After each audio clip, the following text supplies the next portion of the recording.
Hello all, just give us a couple minutes and we'll get started.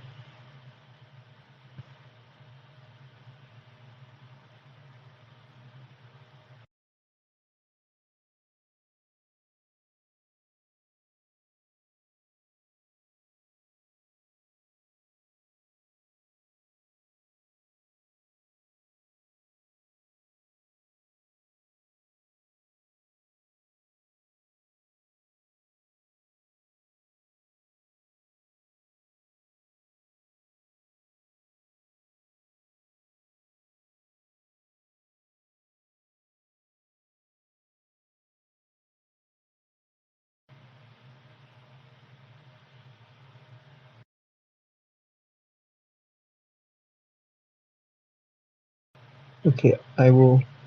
Okay, finally, Karin is added as a co-host. Finally. Let me put the list of papers off the top of the space. So we have here the list of papers should be pinned to the top of the space. The papers that we're going to cover. And what else? Yeah, unfortunately, I don't know what happened. I made a space link before, and then when I started it, I accidentally ended it. It gave me the option to reconnect the space, but when I did that, it still showed up as the space was ended. I don't know what happened. So this is a new link altogether now. But yeah, the list of the papers is up there if you want to see. Um, and yeah, I guess that's it. I guess we will get started. Oh yeah, and then as before, if people have any questions or want to bring up something, feel free to reply to the space uh, and put your question there as a reply to the space, and we will look at the replies and answer accordingly. But I guess with that, I think we will start with the first paper, which I think Aaron is going to cover. Yeah. Thank you. So give me a moment.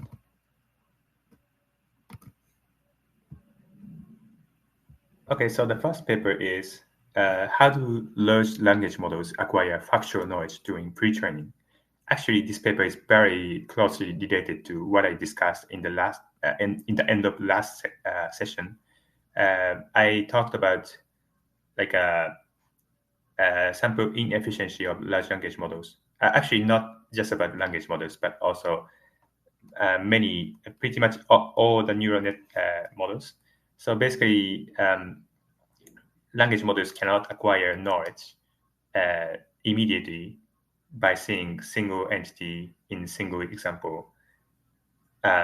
So basically, this paper agrees with this intuition and argues that language models has to observe multiple instances of a given instance before being able to acquire that knowledge. So let me start.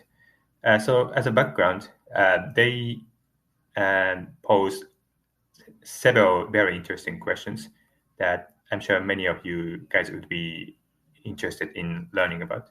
So firstly, how is factual knowledge acquired during large language model pre-training, and how are large language models affected by the training data at each training step? So that's the first question. And the second question is, how is the effectivity of factual knowledge acquisition affected by training conditions? And lastly, how is acquired factual knowledge forgotten, and how is the trend affected by training conditions? So these questions are addressed in this paper. And based on my tweet, there are many, many people interested in this paper. So yeah, very excited to talk about it. Unfortunately, the authors live in Asia, so they cannot really attend this session due to time zone difference. So I'm just going to list out all the results they got. So firstly, they found that large language models learn facts by encountering them multiple times during training via different sources. So this is similar to what I discussed before. So large language models acquire factual knowledge by accumulating what is called micro-acquisition, with subsequent forgetting each time the model encounters the knowledge during pre-training. So yeah, at each encounter, they micro acquire the factual knowledge. So it does not happen immediately, but yeah, they gradually acquires. And they found that there's a parallel relationship between training steps and forgetting of acquired factual knowledge in terms of both memorization and generalization. Tanish later is going to talk about memorization and generalization via one of the related papers. And they also found that pre-training LLMs with duplicated data and larger batch sizes enhances the acquisition of factual knowledge, making them more robust against forgetting the learned factual knowledge. I think this aligns with people's intuitions, like a kind of well-known fact that duplication is very beneficial. So I think this is not very controversial claim. They also found that LLMs forget faster with exact data repetitions. Using duplicated data helps retain knowledge. So yeah, this is what I was talking about. And they also found that adding more data doesn't significantly improve how well LLMs learn facts. And using larger batches of data during training helps LLMs remember facts better. So this batch size observation is actually interesting to me. Like if you have to remember a lot of information at each iteration, like intuition,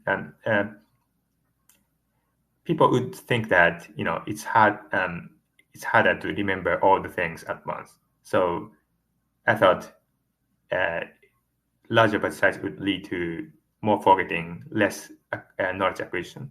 But apparently this is not the case. So that's very interesting. As a matter of fact, if you train language models, LLMs with smaller batches, then as you know, the performance does not improve as well as larger batch size. So it kind of makes sense. But yeah, this is very interesting observation. And they did experiments on 1 billion and 7 billion models and showed that larger models remember larger models remember and generalize facts better. And this is obvious, I guess. Yeah, and also, so based on these results, they made a bunch of hypotheses. So here are some. So they have hypothesized that the popularity of the knowledge in the pre-training data influences how quickly this knowledge begins to be reviewed in the generated sequences during pre-training, except for the knowledge in the long tail, whose low popularity makes the encounter interval longer than the learnability threshold. So as we discussed before language model being able to understand the concept, it has to see the same concept in multiple different instances, multiple times. So yeah, apparently there is a learnability threshold. So how many times you have to see this entity in different instances. So I'm not sure about the exact number. I think it depends on the entity difficulty of understanding as well. But yeah, if you get to see more entities by increasing if you get to see more instances of a given entity by having more larger data set, more entities observed more than this learnability threshold, which is why a larger data set contributes to better knowledge, a better understanding of a given concept, and so on. So this is very intuitive result. And they also hypothesize that the reason why larger and more diverse pre-training data helps the model performance is that the model can acquire a broader range of factual knowledge. Well, this is obvious because if you have more data, then it's more diverse. And more data will be represented with an interval shorter than the learnability threshold. Because the skewness of the distribution of factual knowledge popularity is likely to be mitigated as the data becomes larger and more diverse. So yeah, that's pretty much everything. So the paper is not super short. Their abstract is, their appendix is super long. So yeah, if you're very interested in the specifics of experiments which led to these conclusions, please take a look at the paper. It's very interesting read.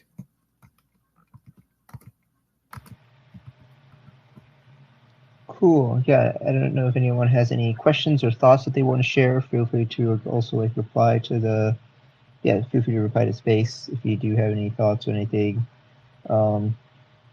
Yeah, and I guess I'm curious, like if they did any sort of study with, so they said larger batches of data helps in trading. Do they look at like maybe what is in the, I guess it's hard to really say, like to look at like what's in those larger batches. Like maybe it's, you do need to have, the larger batch of data maybe helps because those facts are being mentioned multiple times in that single batch. Whereas with the smaller batch, you're only going to see that fact once. And so maybe it's harder to, for example, get a good gradient signal to learn that single fact if you have a smaller batch versus with the larger batch, you have, you see that fact multiple times in that same batch and you can get a smoother sort of like, a better graded signal. So I don't know if like they did any sort of analysis of like what facts are there in each batch, for example. I mean, it's a bit hard to do that when you're, doing this sort of large scale trading, but I guess maybe looking at a few batches and kind of analyzing that would have been interesting. And like, I bet you could probably check for some simple facts, just based on like, I don't know, maybe you use like another like embedding or language model or something to process, the batch or something like this. So that's why I was curious. Maybe that would be the immediate question that comes to my mind, at least. Yeah, I think that's very interesting observation. Actually, I do not know exactly what experiments they did, but here are my some like explanations. So firstly, the state-of-the-art large language models, their batch size is massive. Like I heard that GPT-4 used like 60 million tokens per batch size or something. So let's say, so the average token count of single open common cloud sample is like 200 tokens or something like that. So that means you have hundreds of thousands of samples per batch. So yeah, I think some of them do have overlapping, about exact same entity. So yeah, the probability of having the same multiple instances per about a given entity per batch is gonna increase, like you said. Or I think batch size and it sometimes training. This also larger batch size also means that they among the adjacent iterations, adjacent batch mini batches, the probability of the same having the number of instances of a given entity increases. So probably it does not even have to be in the exact same batch. If there are multiple samples about the same entity on like a close mini batches, then I think similar effect would be observed to lesser degree. So I think that's probably like the key. So yeah, this kind of analysis was not done. I don't think they observed. They saw like adjacent batches or like a closer batches together. But I feel like that's kind of related.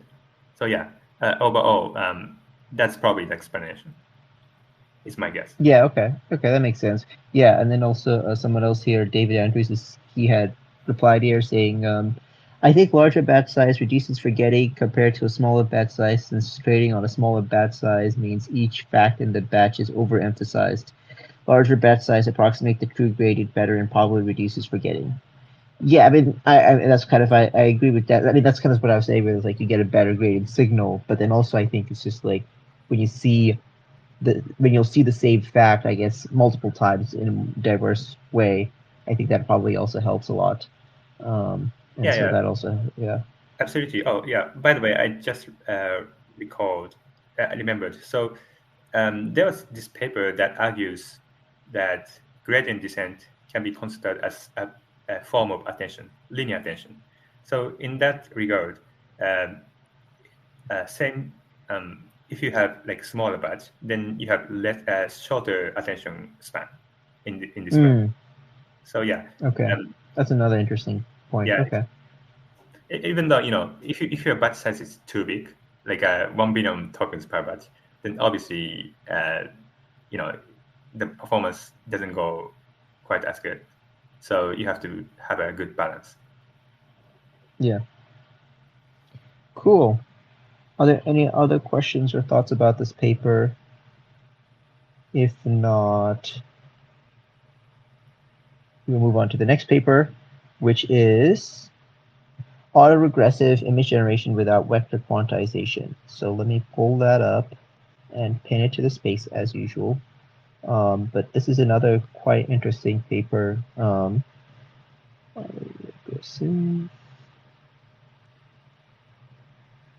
Okay, I've pinned it to the space. Yes, this is a paper from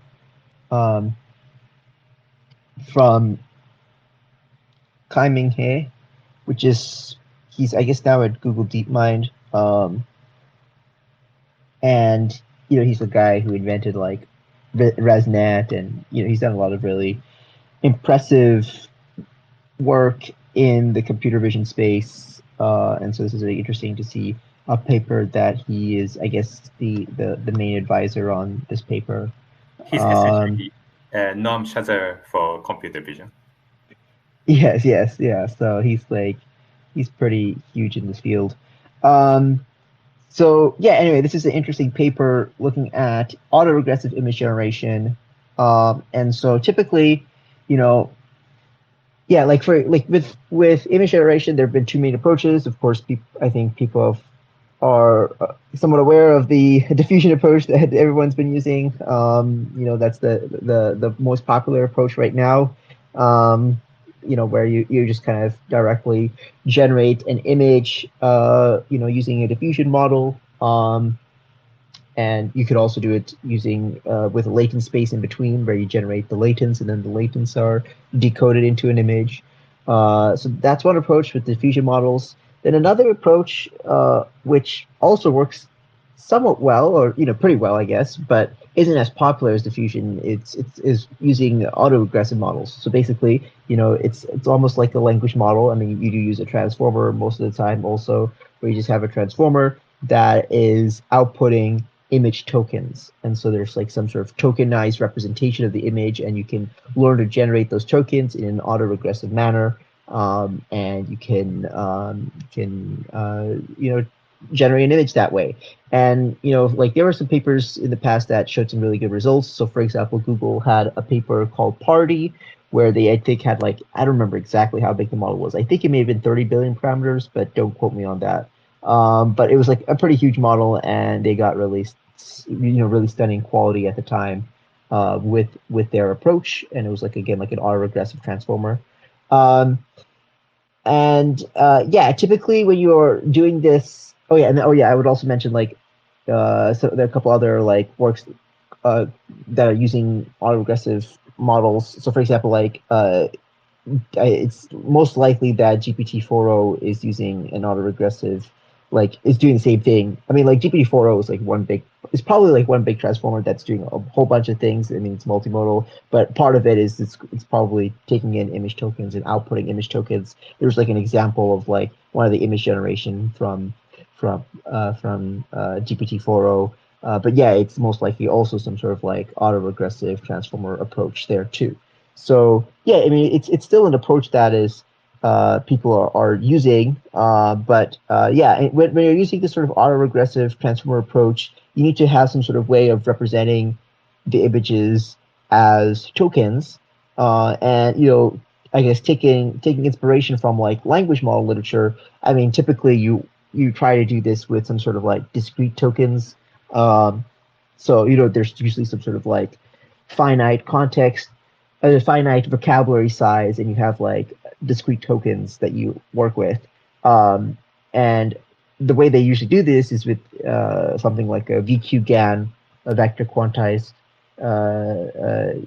GAN, and so that will you basically have some sort of embedding, but then that is then quantized and then it becomes like discrete tokens. And weak-Q GANs are used often for this purpose.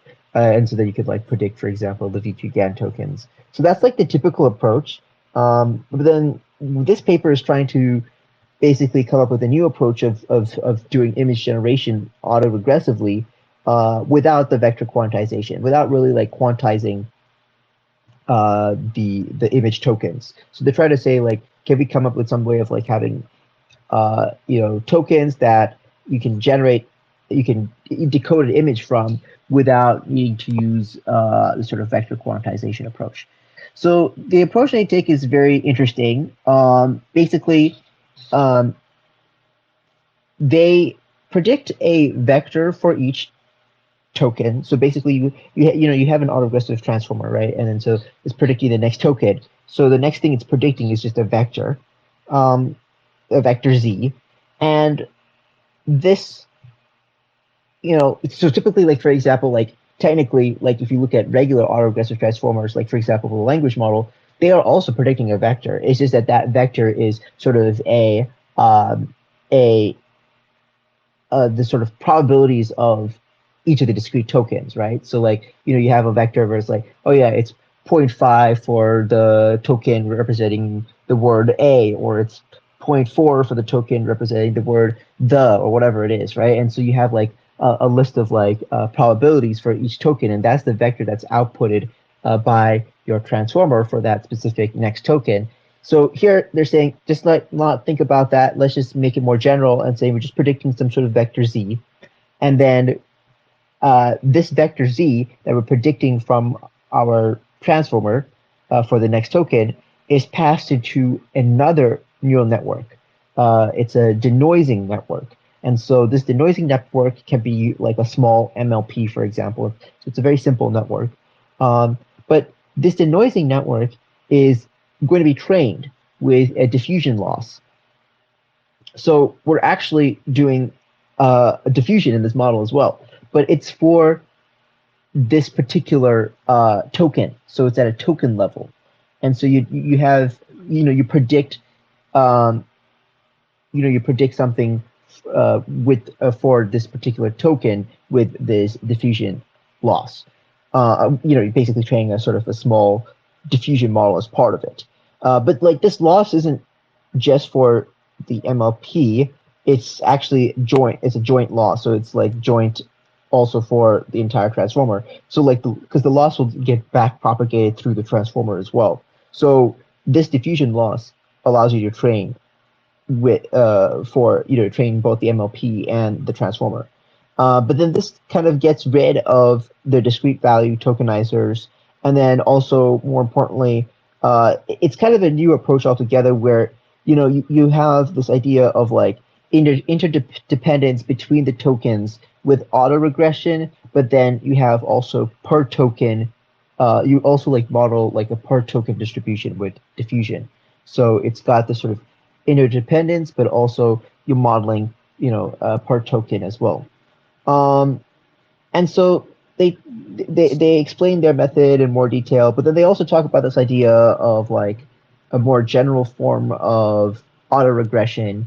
Basically, they're saying like, okay, there are different ways of doing this autoregression, right? You can like, for example, do it like a raster scan of the image, right? You can like start out from the top left of the image. That'll be your first token in the top left. Then you go slightly to the right, new token. Keep going to the right, then you go to the next row of the image. You keep going, generate, and you just kind of generate like that. And the autoregressive part is basically just dependent on the previous token. So like you'll just depend on whatever is before.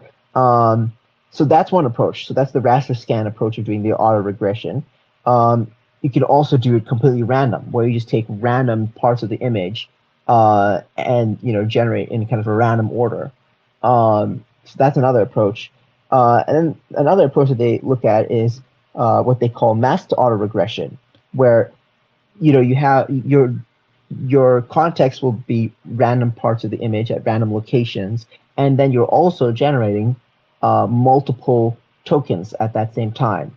of other random parts of the image. So there's actually some similarity almost to like a masked autoencoder, where a masked autoencoder also is like you have you get you try to predict that mass region from just like other random parts of the image.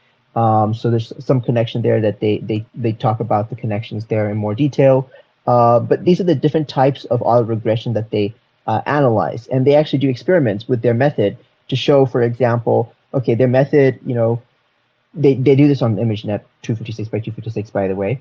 And for example, when they use like the raster scan sort of autoregression, and then they convert it to a random order, that brings the FID from 19.23 to 13.07, for example.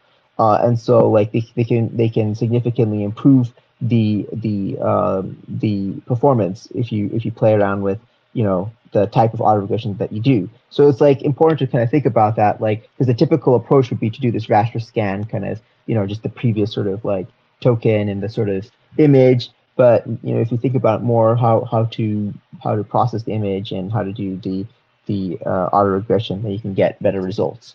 So there's also yeah, they have a whole bunch of results. They try different tokenizers, so you can like use a VQ tokenizer as well if you want to, except you actually predict it before the embedding gets vector quantized. So because like with the VQ tokenizer, you have like a vector, you have an embedding, but then that gets quantized. So if you predict it before it gets quantized, then you can use this approach. So you can use a VQ tokenizer as well if you wanted to. But of course, they also have like just a regular sort of like VAE kind of embedding that you can predict, and that's what they use as their quote unquote tokenizer. It's kind of interesting to call like a VAE a tokenizer, but in this sense, it kind of is. And yeah, I mean, they have, you can of course apply, classifier free guidance and other sorts of, comment diffusion tricks. You can even, and then you can also apply autoregressive tricks. So for example, low temperature sampling versus high temperature sampling. So you can also apply autoregressive tricks. So yeah, I mean, basically, their metrics are like on the ImageNet 256 by 256.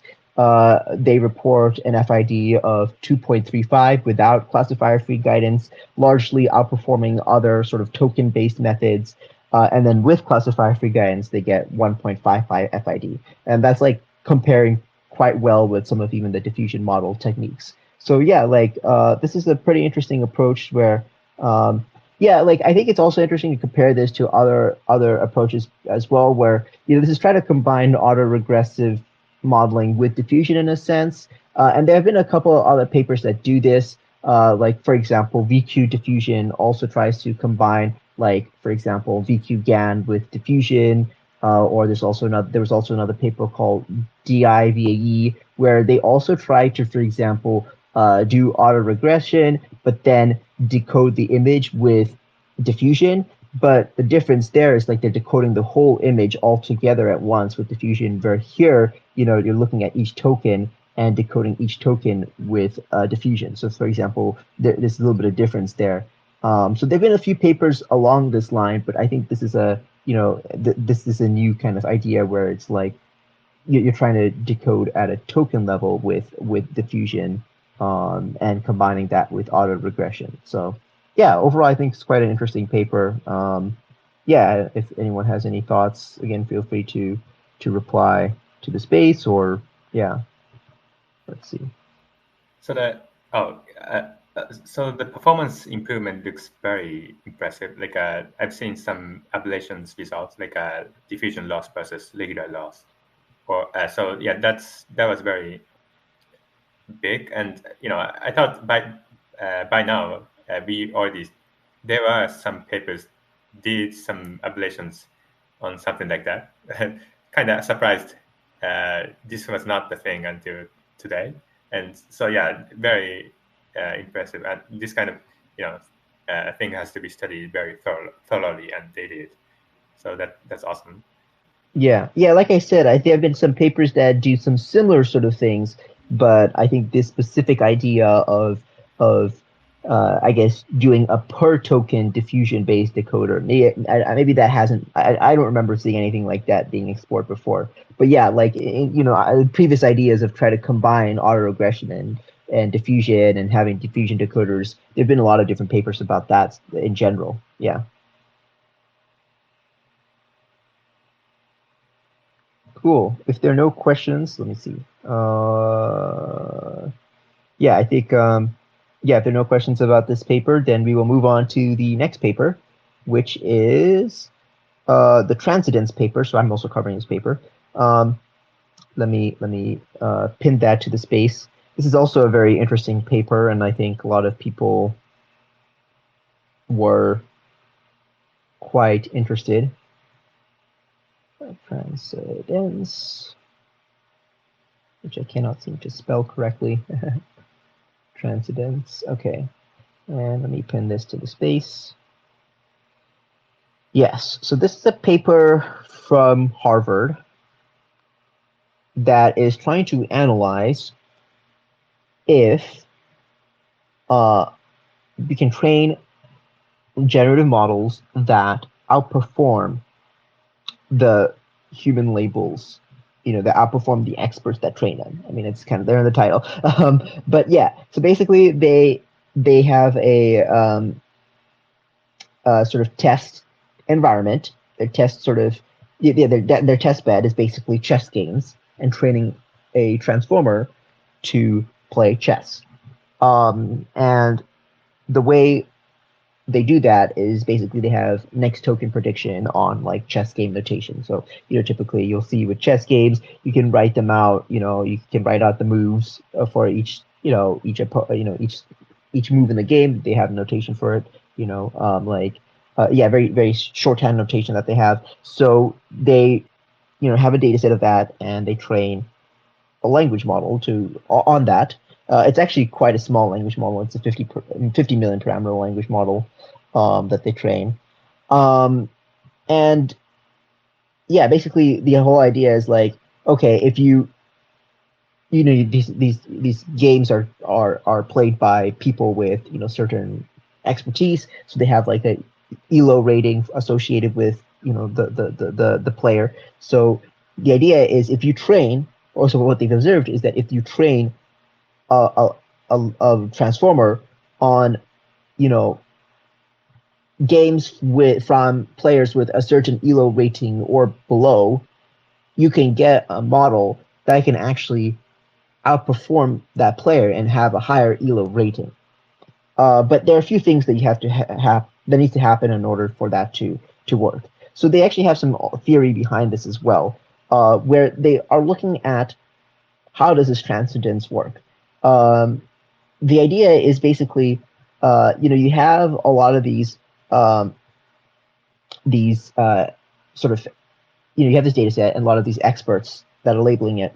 In a sense, when you're trading on this, you're doing a sort of like majority vote, and this is what majority vote, like the wisdom of the crowds, that is going to give you sort of better performance than any one expert will have. I mean, it's like the same thing with like just ML in general. You typically will do ensembling to get better performance. When you have multiple sort of experts that can kind of you kind of ensemble them together, that can give you better performance. So that happens, of course, during training, but then also during inference. What they observe is that, or what they demonstrate is that low temperature sampling is a little bit like doing a majority vote as well. So they've actually observed that you need to do low temperature sampling in order to observe this transcendence property. So that's where they're seeing this property. If you have a high temperature when you're sampling from the transformer, then then you cannot get performance that is better than the original experts that labeled the data set. So for example, they have like a temperature of 0.001, which improves the probability of winning by an average of 2.15%. So that was one of the results that they observed, for example. So So one thing they talk about is like, for example, like how might this work? So like, for example, they say like when playing chess, a low skilled player may play reasonably well until they make a significant blunder at a key point in the play. So if these errors are idiosyncratic, averaging them across many experts would have a denoising effect, leaving the best moves with higher probability. So therefore, a lower temperature sampling would move probability mass towards better moves in specific play contexts. So this is one example of how this lower temperature sampling and the majority would help specifically for this case of chess games. And yeah, like they also talk about how diversity is very important. You need to have diverse data when you're training these models in order to observe this transcendence behavior. And they have a variety of experiments in more detail. But yeah, I think it's a very interesting paper. And I think this is a question that a lot of people are asking: can we train models that are better than what better than the data set that they were trained on? And so this is a good step for exploring that, and it's a good sort of test bed, this chess games. But I do also wonder, how much of these experiments are just going to only work for chess games. I mean, they have a lot of reasoning as to, for example, in the specific case of chess, I think you can make a lot of sort of justification for why this works, but maybe in other scenarios, this sort of approach may not work as well. They do have some theory.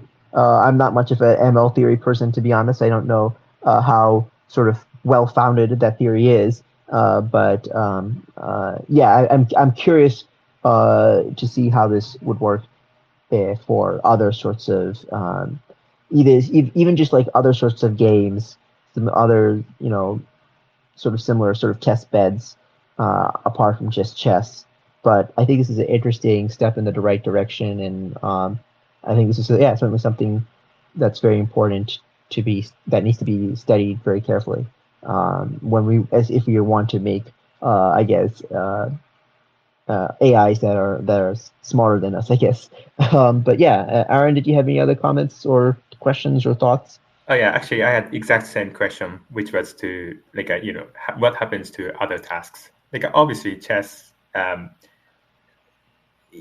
So yeah, so more like less reinforcement learning like tasks, like text generation. How maybe the effect may be a bit less, or even more. I don't know. But based on the results of chess, we can probably guess that the similar result will hold on similar other tasks. Maybe not just puzzles, but more like tasks that are traditionally considered for reinforcement learning. Maybe like playing video games. So like if we train the model on professional video game players play, then probably it's gonna outperform it slightly just by decreasing the temperature. So yeah, I don't know exactly which what tasks, but yeah, something like that. Yeah. Yes, someone is asking a question. Could diffusion be thought as an alternative method to lower temperature sampling that could further improve the performance of generative models, leading to new forms of transcendence? Any thoughts? Yeah, I mean, that's a good question. I'm honestly unsure. I think, yeah. I mean, there was this discussion of trying to perform the sort of denoising effect. So yeah, I mean, I think there may be something where using diffusion models may lead to also some sort of transcendence behavior, and that's certainly something worth exploring. I think that's a good question and something that should be explored. But yeah, I'm of course, yeah, I'm not completely sure, but yeah, it's certainly a good question. Yeah, and then another question or another comment at least was, in standardized settings for something like MMLU, majority voting is going to be smarter than any human. However, a lot of this may be due to memorization capability. Games like chess, where most states are unseen during trading, are more interesting. Yeah, so I agree. Yeah, with standardized testing, like MMLUs. Yeah, it's yeah. I guess a lot of these multiple choice sort of evaluations would probably be the case for that. So it'd be interesting to see, I guess, also like if I guess you would have to like probably extend this to like more open-ended sort of tasks or open-ended question answering, maybe, for example, something like that. That would be something more interesting to study, but obviously more complex and maybe hard to, parse some of the sort of transcendence behavior. But that would be the most ideal, I guess, thing to study. Yeah. Aaron, do you have anything else you want to add? No, I don't have anything else. Okay, cool. The next paper is OpenVLA, which I think Aaron, you were going to cover. Yeah. So OpenVLA, so they presented a 7 billion parameter open source vision language action model pre-trained on 970K robot episodes from the OpenX embodiment dataset. OpenVLA sets a new state-of-the-art for generalist robot manipulation policies, and it supports controlling multiple robots out of the box and can be quickly adapted to new robot setups via parameter-efficient fine-tuning. And the OpenVLA checkpoints and PyTorch training pipeline are free open source, and models can be downloaded and fine-tuned from Hugging Face. So this essentially means that OpenVLA is like our Llama 3 for generalist robot manipulation for now. So I think in the 2 sessions ago, I talked about Octo, which was like which is just like OpenVLA, and it was open sourced. And I really like this recent trend of more and more open source of robotic language models. So yeah, hopefully this will continue. But the key is that this OpenVLA is much better than Octo. So unfortunately, I can talk about it more later. So let me first talk about model aspect of it. So they trained OpenVLA by fine-tuning a pre-trained prismatic 7B VLM. Basically, that model was released on the February this year. Back then, it was like the state-of-the-art for 7B vision language models. And this model consists of 3 key elements. So firstly, a fused visual encoder. So yeah, you should definitely take a look at the figure in the paper. They have nice visualization. So firstly, they have a fused visual encoder consisting of a SIGLIB and a DynoV2 backbone, which maps image inputs to a number of image patch embeddings. So I guess this is more or less a standard vision encoding for VLM. And secondly, there's a projector that takes the output embeddings of the visual encoder and maps them into the input space of a LLM. And lastly, there's a Llama 2 7B language model backbone, which predicts tokenized output actions. These tokens get decoupled into continuous output actions that can be directly executed on the robot. I can go back to this tokenization part later. So then to train OpenVLM, they curated a dataset of 970K robot manipulation trajectories from the OpenX embodiment dataset. And their dataset spans a wide range of tasks, scenes, and robot embodiments. I think it was open sourced. If not, sorry about that. But if they open sourced, this is a very nice addition to the robot dataset landscape, because there are not many large-scale datasets out there. And they trained OpenVLM on a cluster of 64 A100s for 15 days, so it's pretty big. The trained model checkpoints can be downloaded from Hugging Face and used with a few lines of code.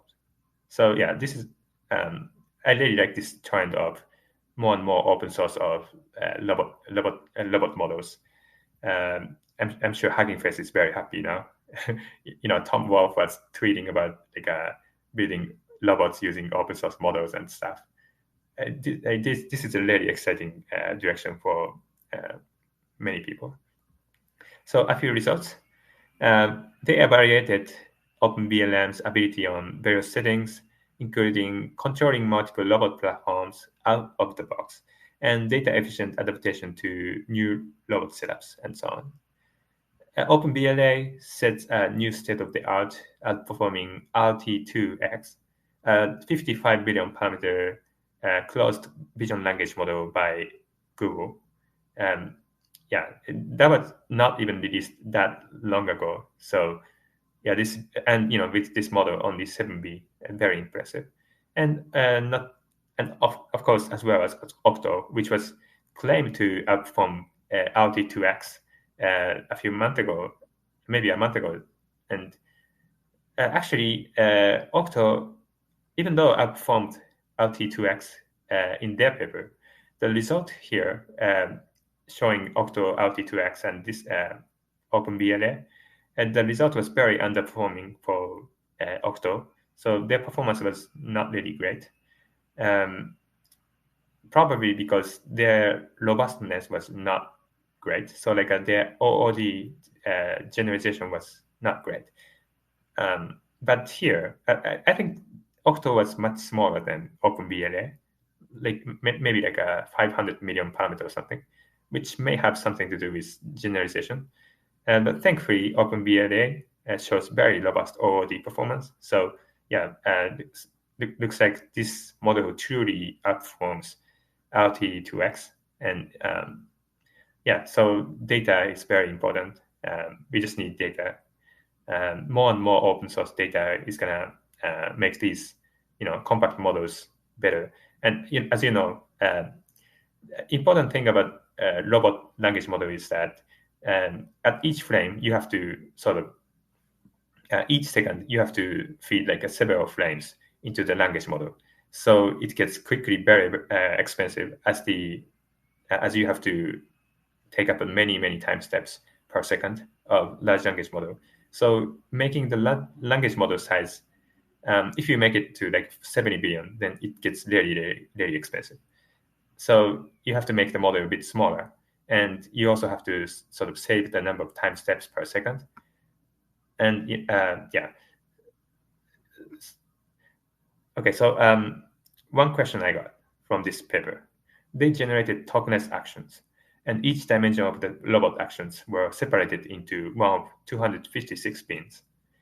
And this constitutes the action sequence. But recent papers have observed that tokenizing by training BQVAE on on the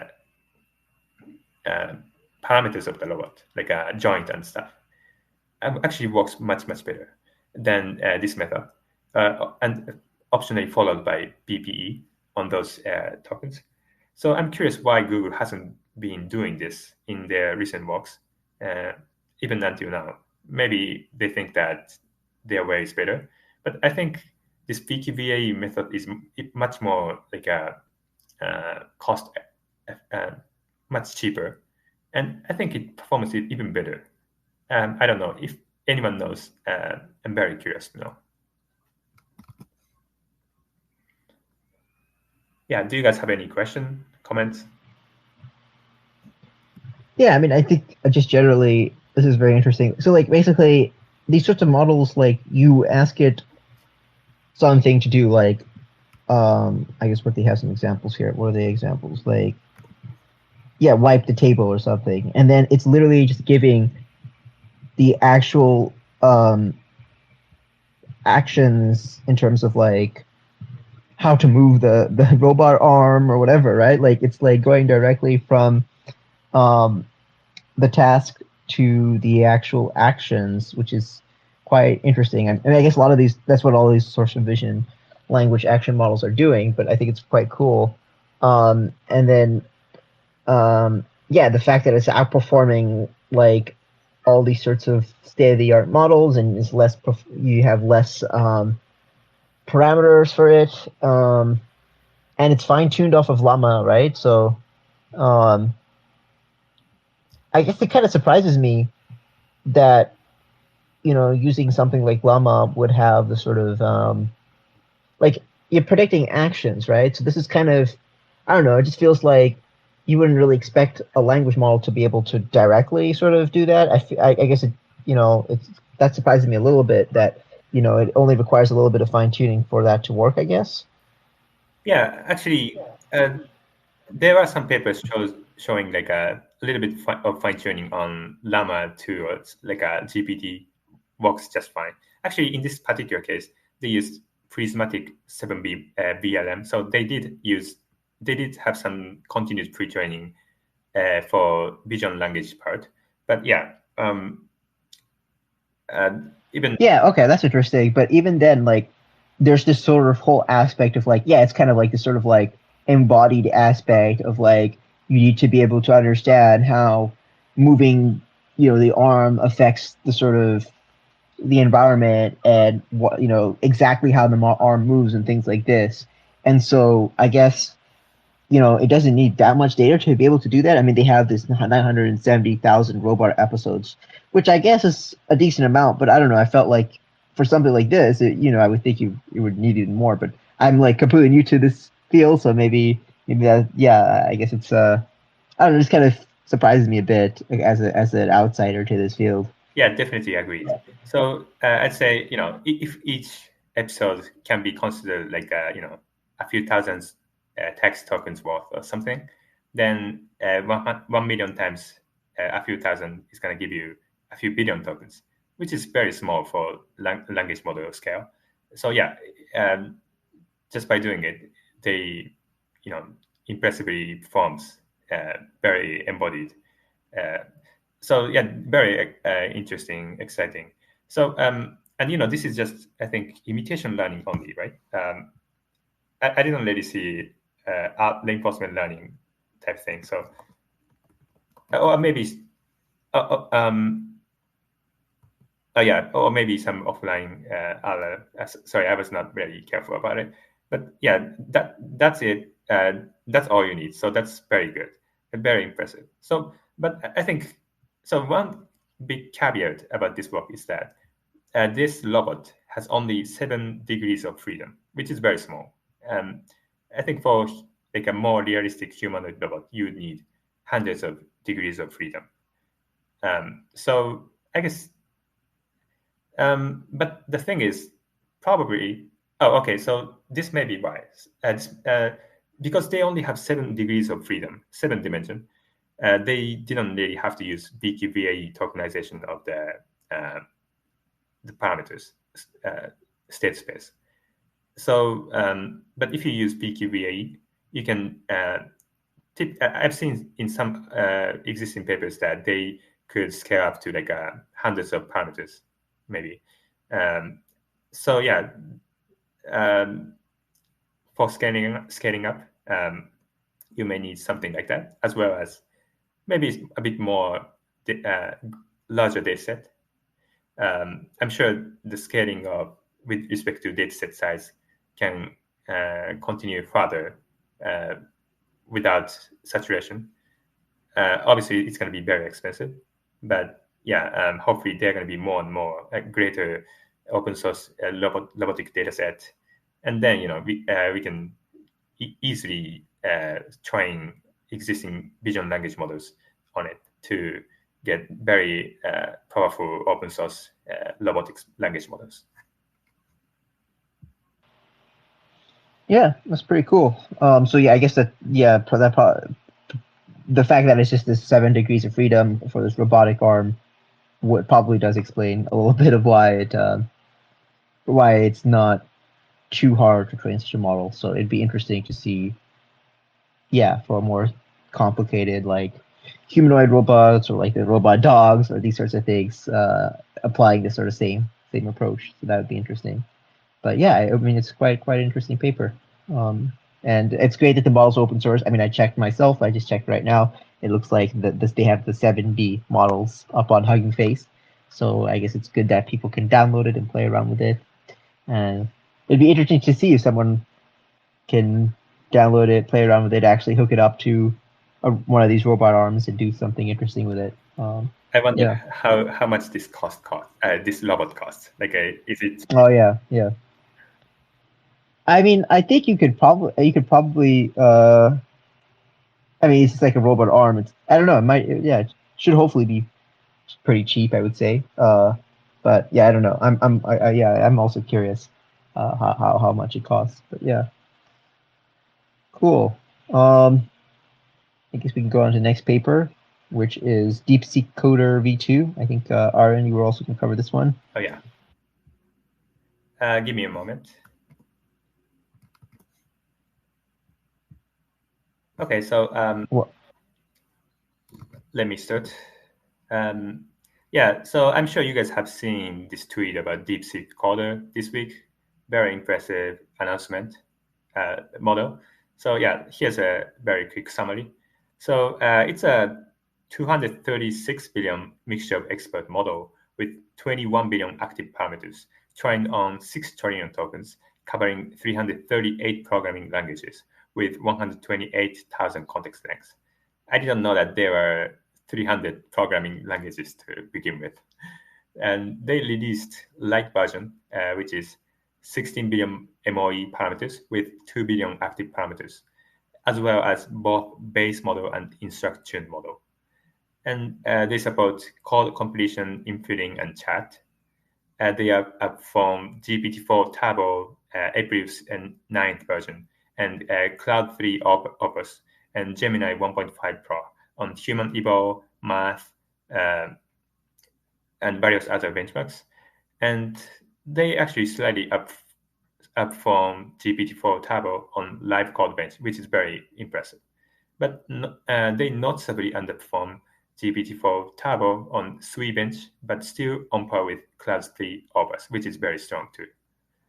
So that's the summary, and let me talk about the dataset, which is the key of this model. And it primarily consists of 60% source code, 10% math corpus, and 30% natural language corpus. So yeah, this is very heavily focused on code compared with language. So they use the data collection strategy from DeepSeek-Coder version 1 and DeepSeek Math. DeepSeek Math, their collection strategy was very elaborate. So yeah, if you are interested, please take a look at their paper. I think their method is also applicable to other domains too. And given the impressive performance of DeepSeek Math, where they achieved almost 30% on math with only 7B model, it is no surprise that this DeepSeek-Coder version 2 achieved 75% on math with this large model. So 75% is so good. Like I think GPT-4 achieved 70% or something using like a process reward model. So they used like a human annotations on each step of the solution, which is extremely it's extremely expensive. But looks like DeepSeek Math didn't even use, DeepSeek-Coder version 2 didn't even use this. So this means that if we add process reward model on this model, it's going to perform even better. So that's very exciting. So yeah, that's something. So okay, as for the model, actually, this is not that different from DeepSeek version 2. Actually, the same architecture as version 2. And they use the standard supervised fine-tuning to RLHF pipeline, except with GRPO in place of PPO. And they didn't talk about fine-tuning RLHF dataset. So kind of unfortunate, but understandable, because that should be like the company's secret. So a few questions. So is this model overfit to the benchmark? Well, actually, this is not really a question. Some open source models show powerful performance on standard benchmarks due to overfitting, while DeepSeek-Coder version 2 could be overfitting a bit, given its strong performance on live bench coder, as well as SweBench. This may not be a big concern. So yeah, you should definitely use this model without worrying about overfitting. Also, it'd be very interesting to see people fine-tuning this model to perform better, specifically as an agent on SweAgent or OpenDevin. GPT-4 performs better on this, but given the limited fine-tuning option, this model provides much better opportunities for that. So I'm really looking forward to people building on it. Yeah. Do you guys have any questions, comments? Yeah, there was a comment here that said DeepSeek-Coder-V2 results on math is based on tool use, is different from GPT-4, etc. Oh, that's interesting. Sorry, very good point. Yeah, that makes sense. So, yeah, I don't know whether math performance, how much like a tool use helps on it. So even with tool use, I think it's very impressive. So I guess their comparison with Turbo may not be that fair. Like, okay, that makes sense. But still very impressive, I guess. Because math, there are many questions in math which is not really computational. But given that they achieved 75%, I presume that they also solved those non-computational problems as well.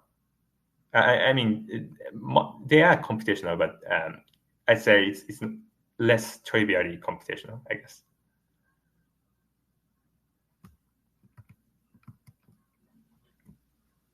Okay, someone else said they wanted to highlight DeepSeek-Coder-V2 performance on the newly released Big Code Bench.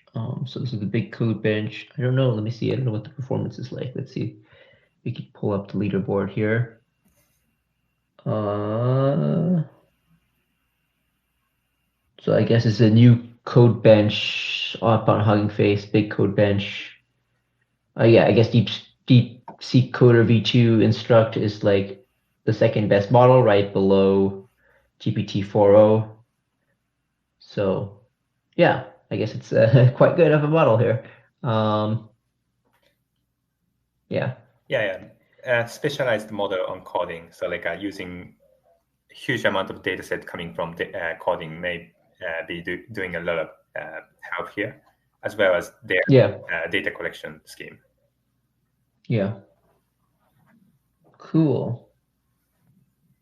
Okay. If there are no other comments, I think we'll move on to the next paper, which I am covering, which is Be Like a Goldfish, Don't Memorize. So let me pin that paper again. Give me 1 second.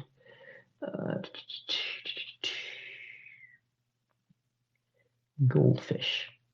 It's a very interesting name for a paper. So with this paper, the idea is that they want to prevent memorization by language models. Basically, the idea is like, when you don't want it to regurgitate training data when it's generating text. And of course, this could be like a problem if it's like for case of like, you're training on, if you have like copyrighted content and it's like going to output the copyrighted content, that wouldn't be good. Or like, if you're training on code, maybe like, depending on the license, you have to be careful. You don't want it to you don't want to output code that you don't have the license to, or there's also privacy risks. So, a variety of reasons why you may want a model you don't want the model to memorize. But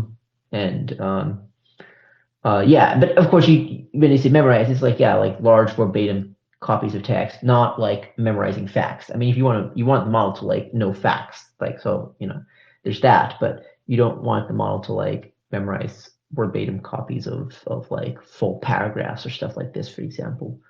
So the approach that they take is quite a simple approach. The approach is simply to sort of mask out parts of the loss or parts of the text where you're calculating the loss. So they call this the Goldfish loss. It's the same as the standard next token prediction loss, except it's only computed on a subset of the tokens. So there's a mask that is applied to the tokens.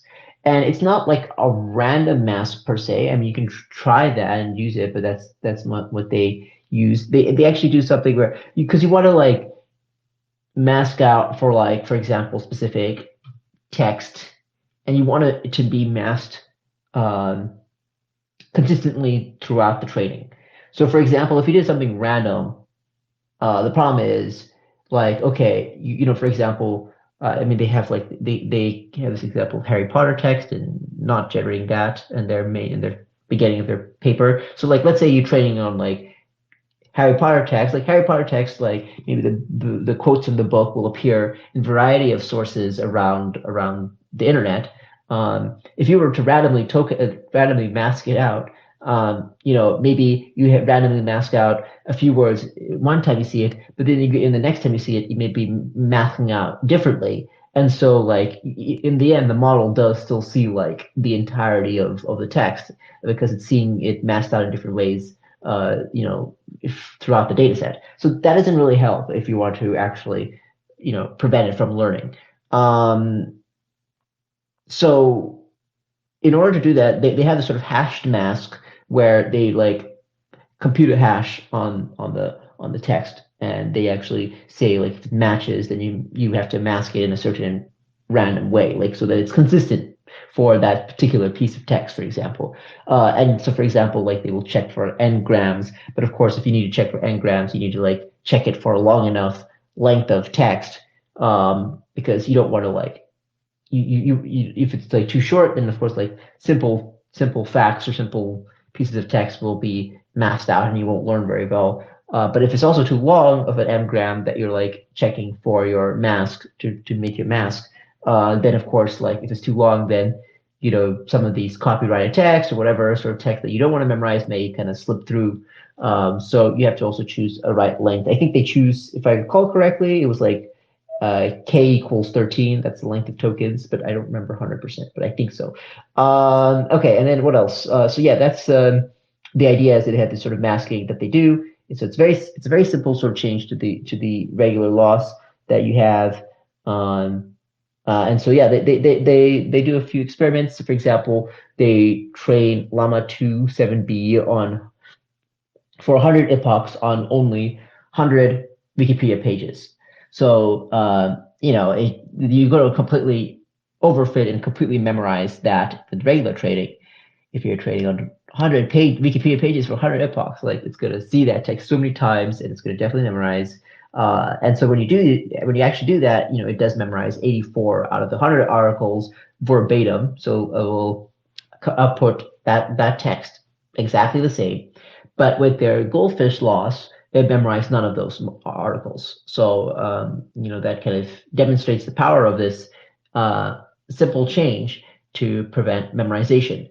Then the question is, how does it affect performance of the models, just generally? So one thing they do is like look at the loss, you know, and see how it does. The thing is, you know, the Goldfish loss does perform worse, but you know, if you're doing it just the same, if you just make the change and that's it. But the reason is because like you are actually seeing less tokens because you've masked out some of the tokens.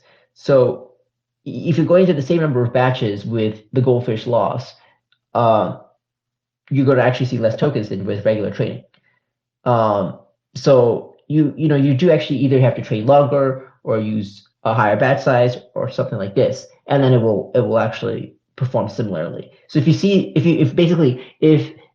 you are giving it the same number of supervised tokens, that is the same number of tokens that you're actually calculating the loss on, then the Goldfish loss does perform similarly to a standard next token prediction loss. So that was another interesting point worth noting.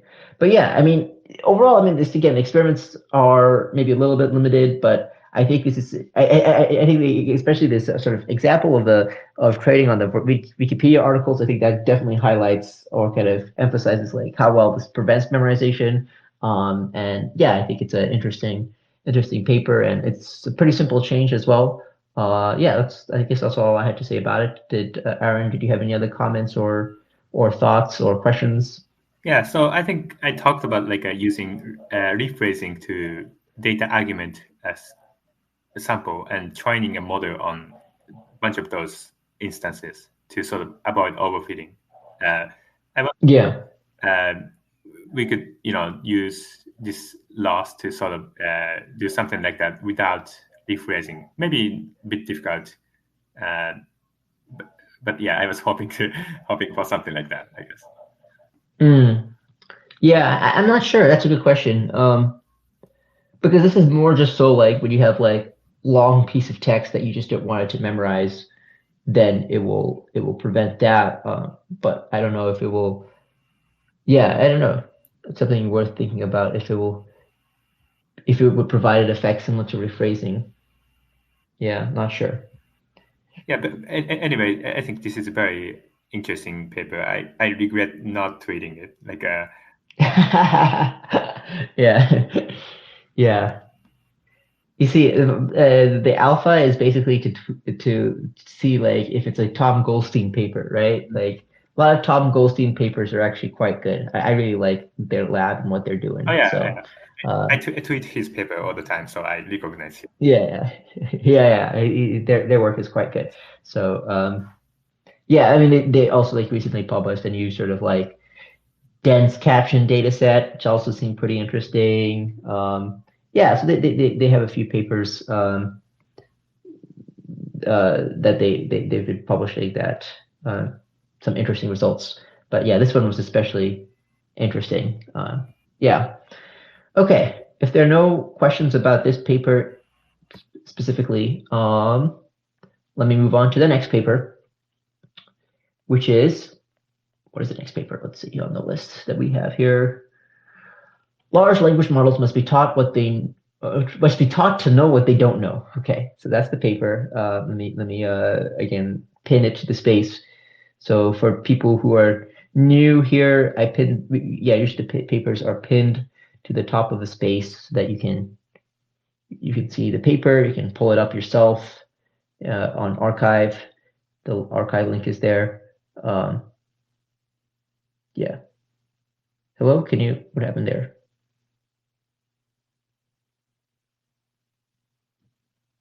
Oh, I don't know what happened to Aaron. We lost Aaron. I don't know.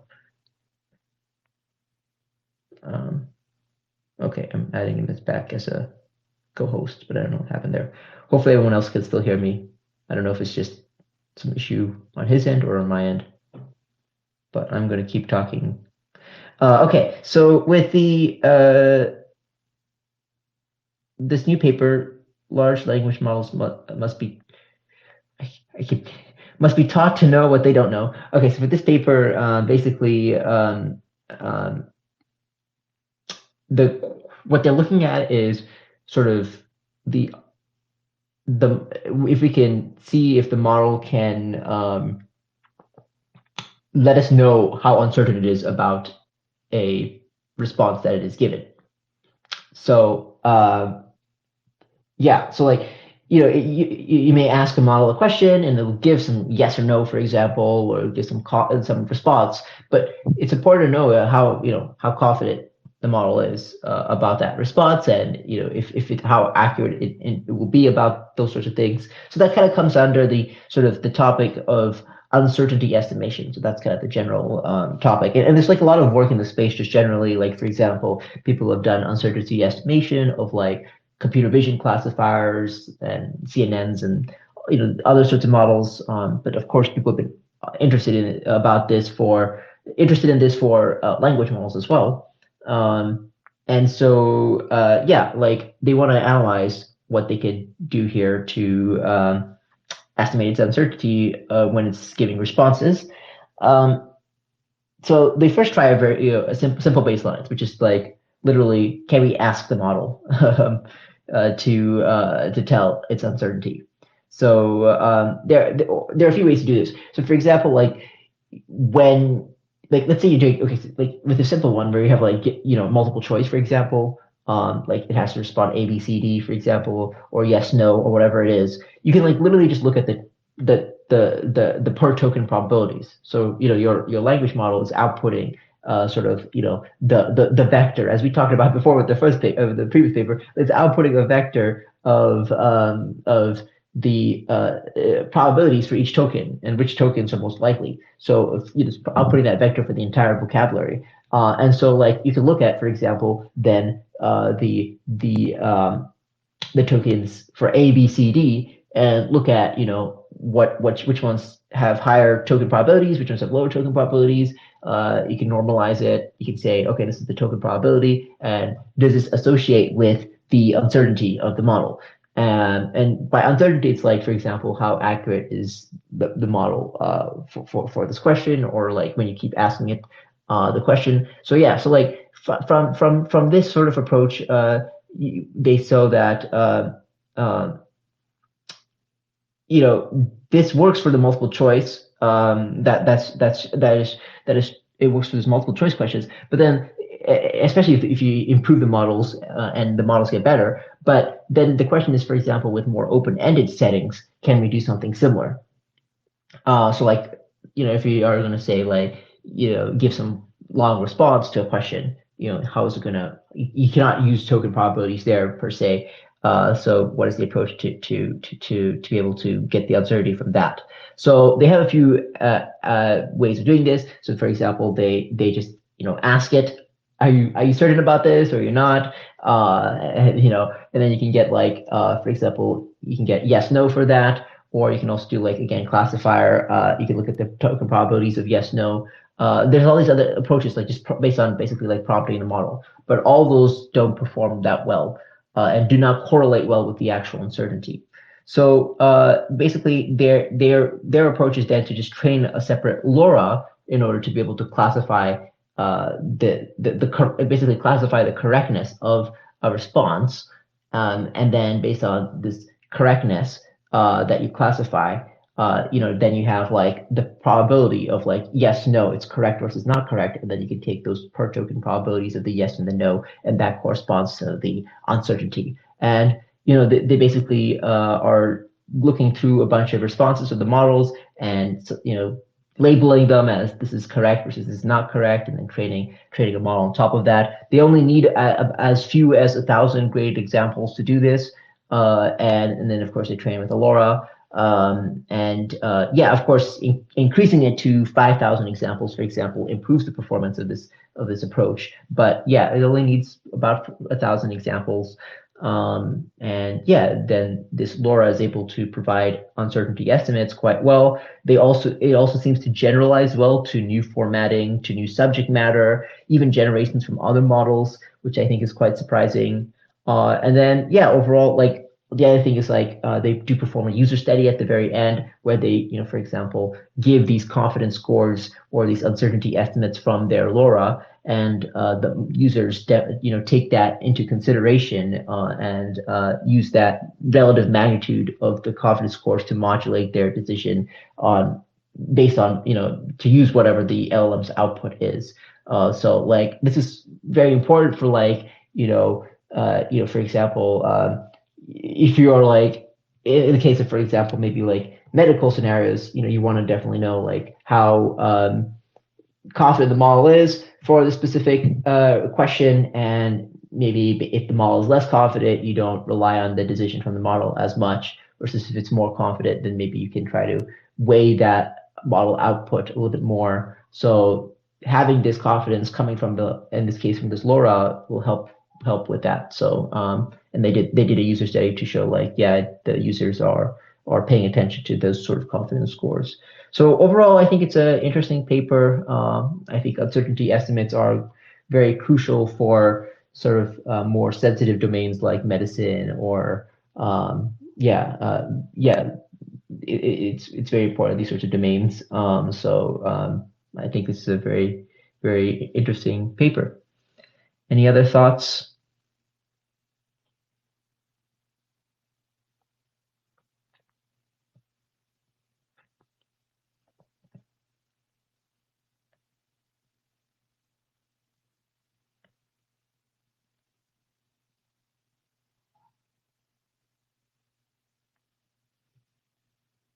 No other thoughts? All right. Any thoughts from you?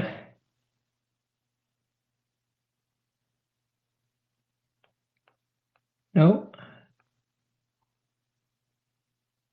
If not, Aaron, do you want to cover the next paper? I don't know. You're still muted though. I don't know if you realize that.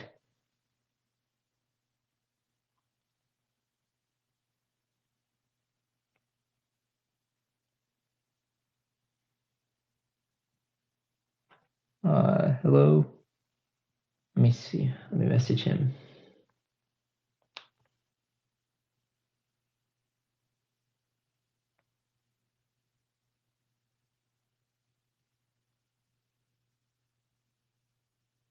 Hello?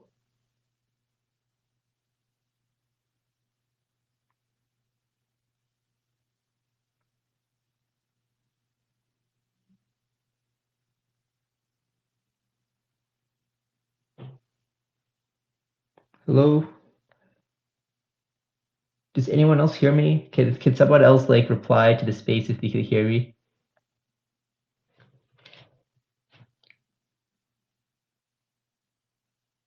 Or is it just me?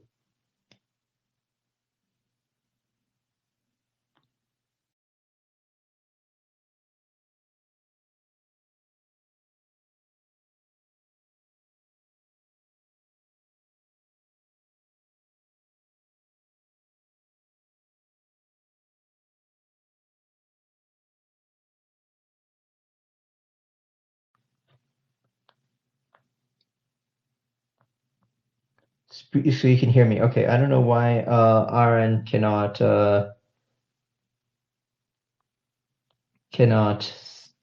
speak right now. That's super weird. Just give me a couple. Yeah, let me see if I can get a hold of him or what happened there.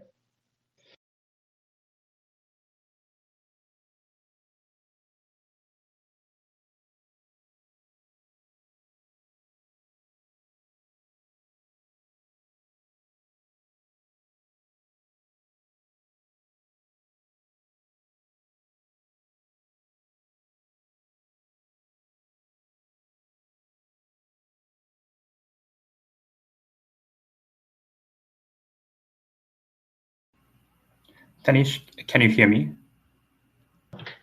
Okay, now I can hear you. Perfect. What happened there? I don't know. Can you hear me? Hello? All right. That was weird.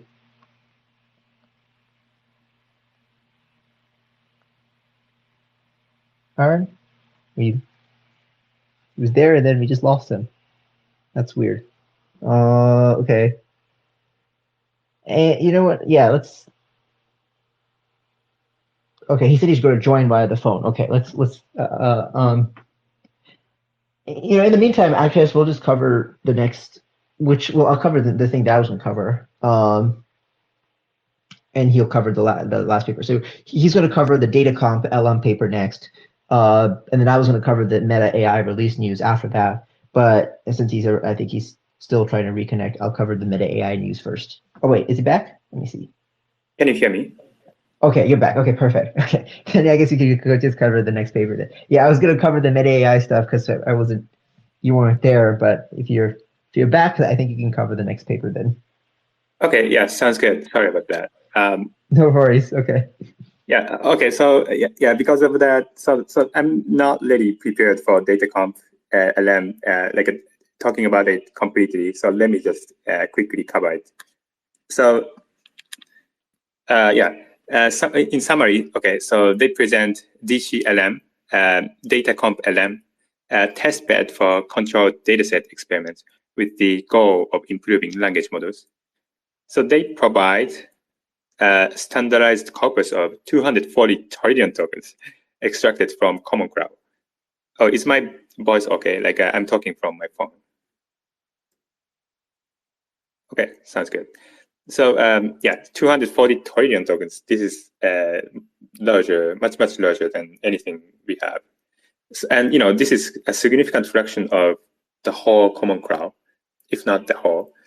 And effective pre-training recipes are based on the OpenLM framework.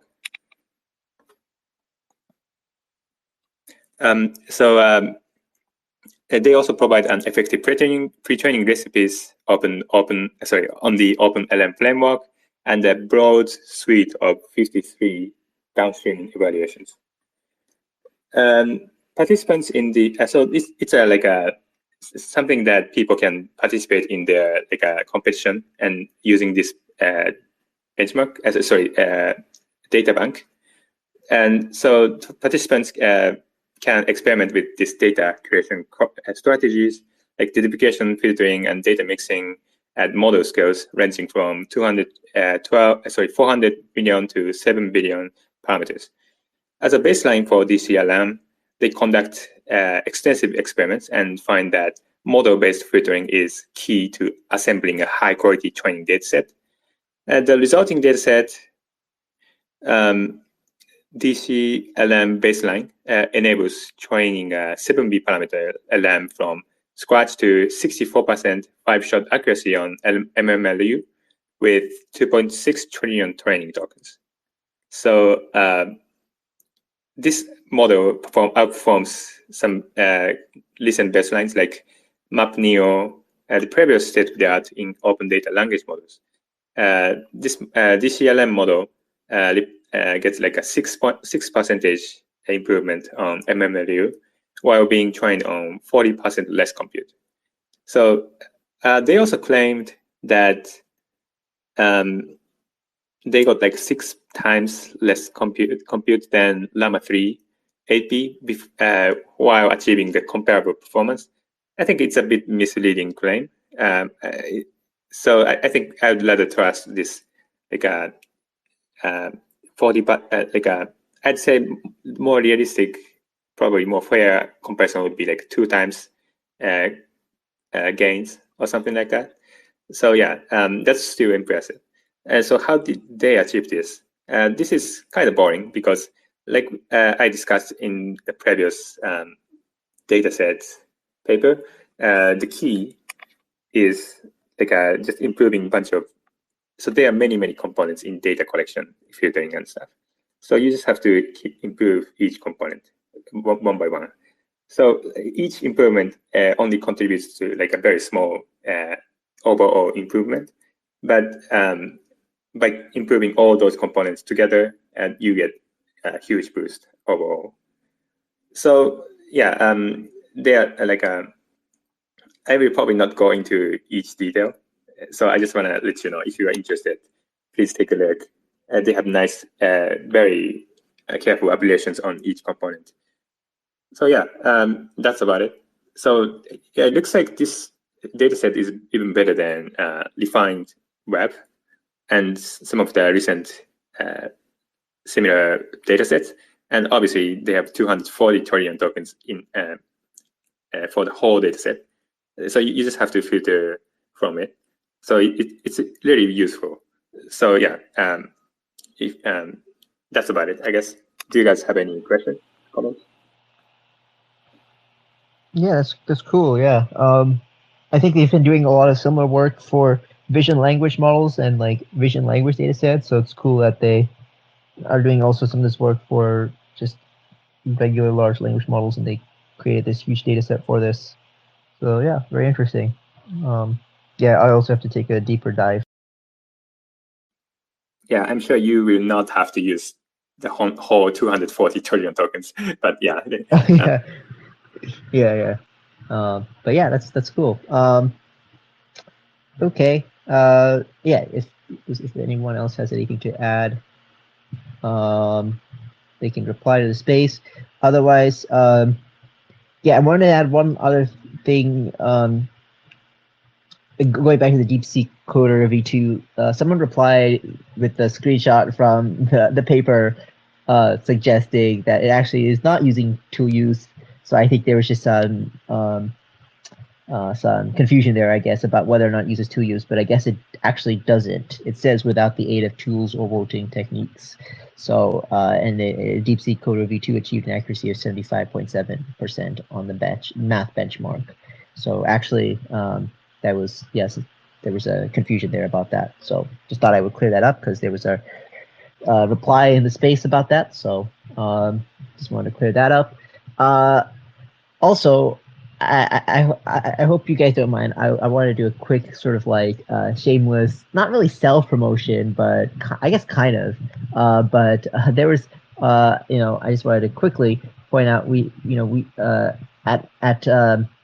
at MedArc we do have this interesting paper, which I don't want to go into too much detail. You guys can read the thread more about it. But we have this paper about again the sort of brain decoding, but looking if it's possible to do that with a more portable machine, because a lot of the results in the past have been with the fMRI machine, and that's this very huge, very expensive machine. And so people, my colleague at MedArc, Dr. Paul Scotti, he worked with some researchers to see if it's possible. What may be possible with more portable machines, like in this case, fNIRS. So there's a thread about that if people want to check that out. I pinned it to the top of the space, and there's a paper about that. So I just thought I would do a bit of a shameless self-promotion there. But with that out of the way, the last thing I wanted to talk about today is the Meta AI. I guess all the releases that they've done, open source releases, which I think is quite cool.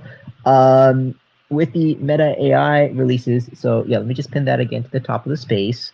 Let's see, where is it? Meta AI. But yeah, basically they've released a whole bunch of, they've released a few models open source. There we go, we can pin this to the space. So we actually talked about the chameleon models a few weeks back on this space. Those were the sort of multimodal models that Meta had previously trained. They have a 7B variant and a 34B variant, and they can take in both text input and image input, and they can also output text and image. Except that the model that's been open source, the release that they have open source can only output text. It cannot actually output images. So they do have so it's not the exact same model that was described in the Meta Chameleon paper. And I think on top of the base model, they had done some safety alignment tuning and stuff like this. So it's not the exact same model, but it is still a very interesting release. And we talked more about that Meta AI Chameleon paper a few weeks back. I'm trying to see if I can figure out when exactly we talked about it. Yes, it was, I guess, May 22nd. So if you guys want to check out the recording of the space from May 22nd, you can check that out. And so it was a very interesting paper. It was this sort of, again, it was trained on a data set of actually, bunch of text. I think they said, I'm just looking at the results that we had here, or the notes I had from before. It was like trained on close to 3 trillion tokens of text, 1.5 trillion tokens of text image tokens, and 400 billion tokens of text image interleaved. And then they did, that was in their first stage of training. They did some more training. And then of course, the model, they had human judgments where they showed that it was as good or better than some of the other sort of closed source models like Gemini Pro and GPT-4V. But of course, this is all, again, with the base, I guess, I don't know, I guess you could call it the base model, or I guess whatever model was originally in the paper. I'm not sure what the benchmarks are for the model that they've released publicly, because there was some additional, alignment, safety tuning on top of it. So I think, that hopefully there'll be some evaluations. Maybe the community will also better evaluate these models and see how well it performs against some of these closed source models. But yeah, I think it's very promising. And then there are a few other models that they've released as well. So they've also released a multi-token prediction model. So this is basically a language model that doesn't just predict the next token, which is what typically we have with the language models, but it actually predicts multiple tokens at once. And they have trained a model for this for code completion. And the idea is this would be more efficient for for sampling from the model. And so they've released the checkpoints for that as well. They have also released a model for, I guess, music generation.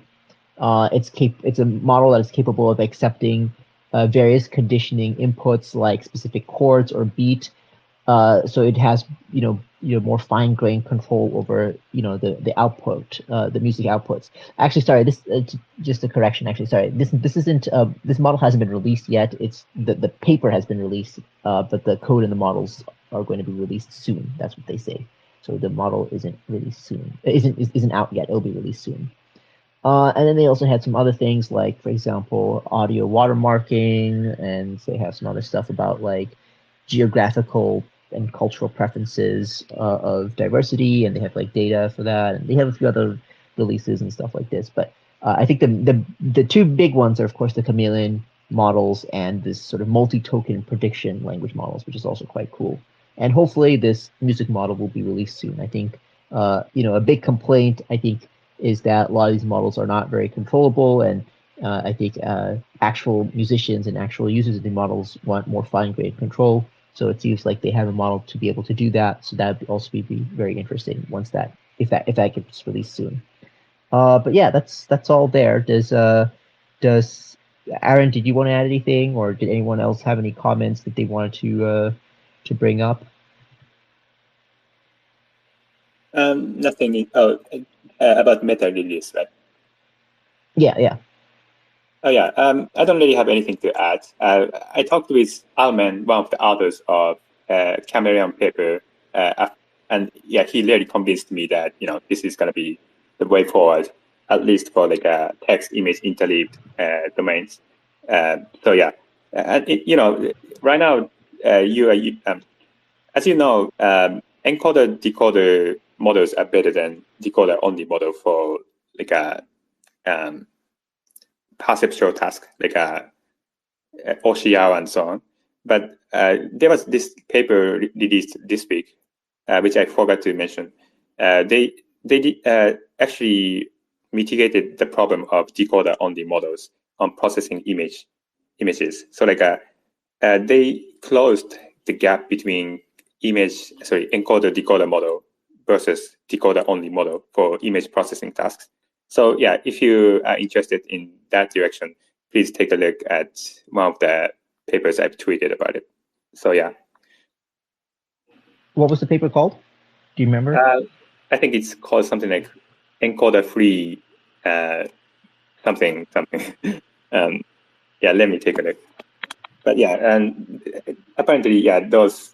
Oh yes, I found it. Oh, great. I'm pinning it to the top of the space. But yeah, that's another. That looks interesting. Okay. Yeah, I actually haven't seen this paper, or I didn't check it out in much detail, so I will have to check this one out too. Yeah. Also, Armin said. Oh, sorry. Go ahead. What were you gonna say? If you want to do like a image processing task, you probably don't. Instead of generation, you probably don't want to use the image tokenizer, like a BQGAN, BQVA tokens on the image side. Right. Yeah, that's important thing. But that's about it. Yeah, he was saying it's kind of more like Fuyu style, where you kind of just directly, I guess, pass in the images into the model, right? So, yeah. Let me. Yeah, he did tweet about that. I think in the tweet is where he said it. Let me find that tweet. Where's it? There we go. Yeah, he said if you're using Chameleon for perception, fine-tune patches in Fuyu style, you'll get state of the art. So that's what he said. Oh yeah, he also said yarn extrapolation works really well if you want to target video. So yeah, if you like, that's an interesting thing. Like if you want to like process video and do perception on video, then I guess you can, that will have you try to pass in multiple frames and things like this. That will have a very long context length, and I guess you can do things like yarn extrapolation to kind of get a longer context length, and apparently that works. Also, he said, this is interesting, fine-tuning recipes for llama don't work that well for Chameleon. Figure out standard config that works. So I guess they're still unclear what the best config for this for fine-tuning this would look like. So I think it looks like there's a lot for the community to explore as well. So I'm looking forward to seeing what the community does with the chameleon model. But yeah, I think it's very exciting. Yeah, very interesting. So if you use like a yarn and extend the context length and allow videos as like a pre-train on videos, and then you can now use it to like a robot language models as too. So yeah, that's how they connect. Oh yeah, that's a good point. Yeah, a good connection between the. I guess so. You're saying what would be the how to make OpenVLA better, right? A new sort of better OpenVLA. Yeah. Okay, cool. That's great. That you a good connection there. Yeah. Okay. Yeah. Aaron, was there anything else you want to add? I mean, I guess the other big news, the breaking news of the day was, of course, Ilya's new company, which I don't know. I don't really have a whole lot to add there, to be honest. It's just like, yeah, it's another another ASI company, I guess, which claims that they will not, that it's not going to be beholden to all the business and product side, and we'll see how that goes. I mean, again, it's the same story as always. I feel like, I mean, that's what Anthropic said at first too, right? So I don't know. We'll see what happens. But it'll be interesting, I guess. But yeah, I didn't have anything else to add apart from that. But I thought I would mention that in case. I'm sure most of the listeners have seen the news already, to be honest. But in case you haven't, Ilya has his new company. So yeah. Yeah, if you know anything, please let us know. Yeah, exactly. If you know anything about it, yeah, we would like to know. Yes. Okay, Aaron, anything else you wanted to add? No, nothing. Okay. Oh yeah, and the other thing is, we'll probably try to put out the recordings as like a podcast or something. I know, like, I was talking to someone. He said that there was some issue of like trying to listen to it in the Twitter mobile app. Like if you close the app or something and come back to it, it doesn't save the position where you were in the recording, and like he was having issues and things like this. So I think to make it easy, because I think a lot of people like to listen to the recording as well, especially if they cannot make it to the space. So we'll try to put out the recording as some sort of like podcast or something. So hopefully that will be out before next week's space. So I think we had a couple people who offered to help with that. So we'll try to set that up. So yeah, apart from that, and I think any other logistics things to add, Aaron? I think that was the main one on my end that I wanted to point out. But I think apart from that, Yeah, that's pretty much it, I think. Actually, we got more people attending at the beginning today, this week than last week, which is great. So I didn't really have many papers to discuss this time, but yeah, really glad this is going on. Yeah. And if anyone else has any feedback, feel free to tag us or DM us, and we're happy to receive any feedback about these spaces. So, yeah. Apart from that, I think we both will see you guys all next week then. So thank you everyone for joining. Yeah, thanks.